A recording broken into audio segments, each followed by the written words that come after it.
Assalamualaikum warahmatullahi wabarakatuh. Perkenalkan, nama saya Miftahur Rahmah, NIM 46. Saya di sini akan membahas sedikit tentang sejarah perkembangan tarekat. Tarekat lahir tidak terlepas dari keberadaan tasawuf secara umum, terutama peralihan tasawuf yang bersifat personil kepada tarekat sebagai suatu organisasi, yaitu merupakan perkembangan, pengamalan, serta peluasan ajaran tasawuf. Kajian tentang tarekat sendiri tidak mungkin dilakukan tanpa kajian tasawuf. Upaya pencapaian ini dilakukan melalui beberapa tahap yang panjang, yang disebut makom dan ahwali.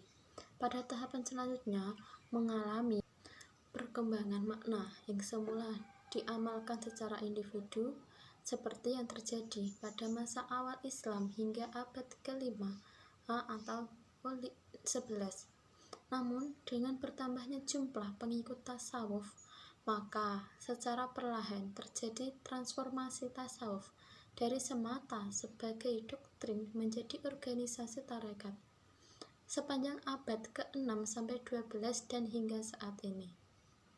Asal-usul kedudukan tarekat kiranya perlu ditelusuri dari latar belakang perkembangannya.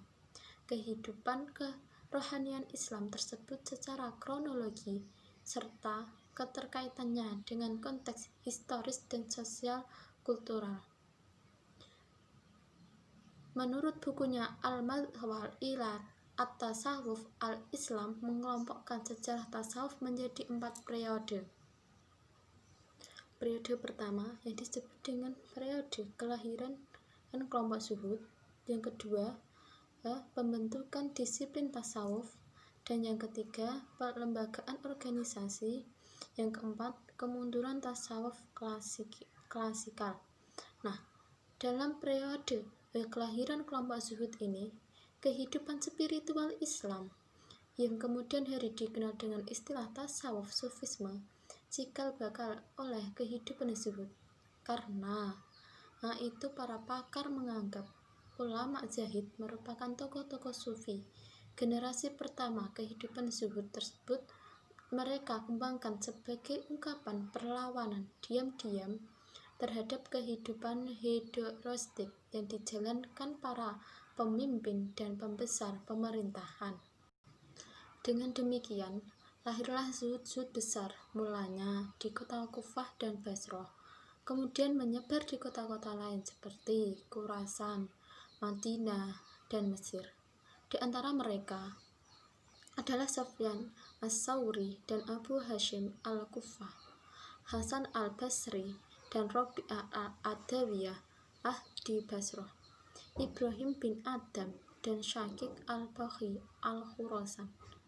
Kehidupan zuhud mereka ditandai dengan pertama, corak praktis dengan sarana menjalankan pola kehidupan sederhana dan menggunakan kehidupan duniawi.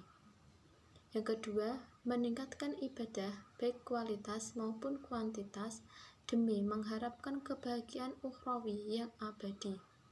Dan yang ketiga, sebelum Rabi'ah Al-Adawiyah memotivasi mereka adalah perasaan takut, khauf kepada siksa Tuhan yang telah diberikan, yang memperkenalkan motivasi cinta kepada huknya. Periode yang kedua adalah pembentukan disiplin tasawuf. Nah, organisasi sufi pertama muncul pada periode awal abad 3 Hijriah atau 9 Masehi. Pembentukannya ditandai oleh berkumpulnya suatu kelompok masyarakat yang dikenal sebagai ahli ibadah atau husad, para zahid, orang yang membaca Al-Quran sambil menangis, atau yang disebut dengan qurra, dan juru dakwah yang menyelipkan banyak cerita untuk menarik pendengarnya. Pada mulanya, sufisme bukan merupakan saingan bagi disiplin formal hukum Islam maupun kalam. Akan tetapi, perkembangan fikih dan kalam formalitis, dogmatik, kaku dan kering mempercepat terbentuknya disiplin tasawuf yang memikat masa rakyat.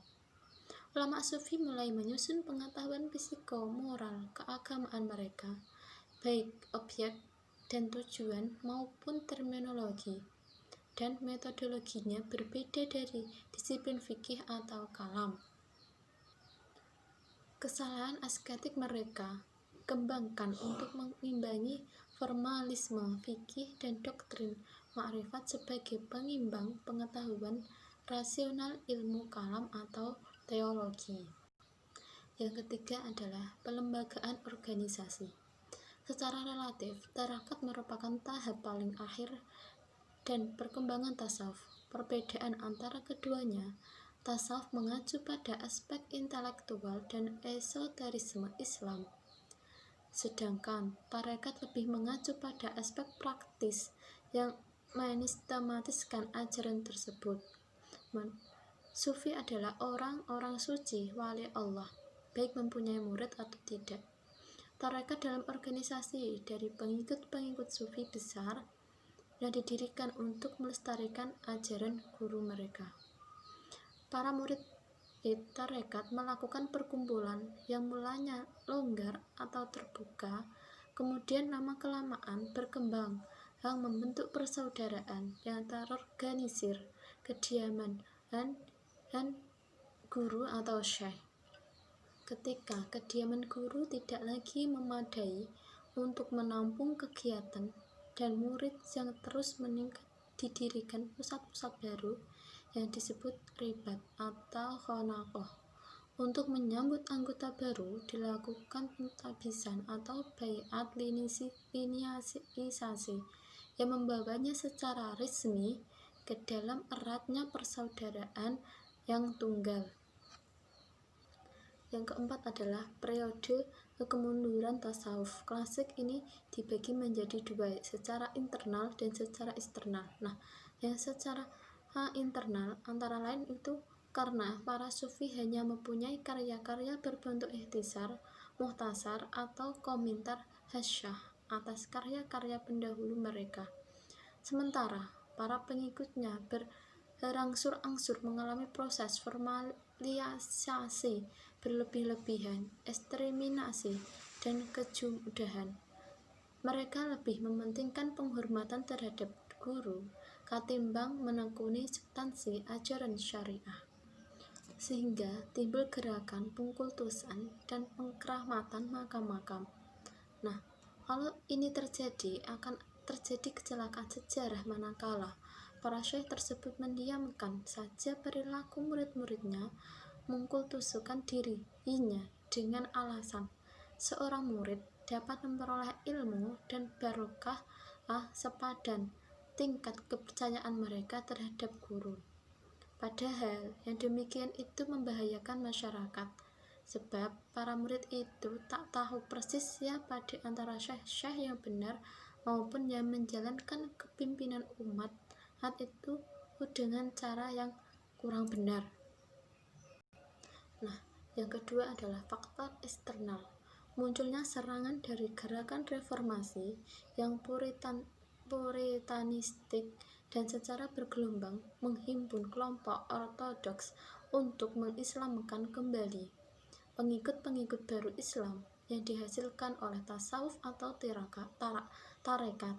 Langkah kembali kepada ortodoksi ini mencapai puncaknya pada abad ke-11-17 Masehi.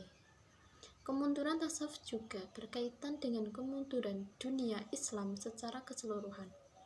Jika sebelumnya kekuasaan Islam memiliki kota-kota yang indah dengan masjid-masjid megah serta universitas-universitas besar yang menjadi pusat peradaban mondial, maka abad ini kejayaan tersebut runtuh satu persatu ke tangan kekuasaan Kristen Eropa.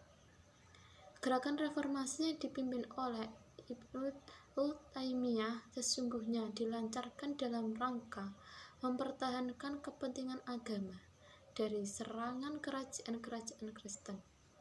Untuk itulah umat harus dibebaskan dari belenggu taklid yang lazim terdapat dalam tarekat-tarekat dan disadarkan akan perlunya semangat ijtihad dan jihad.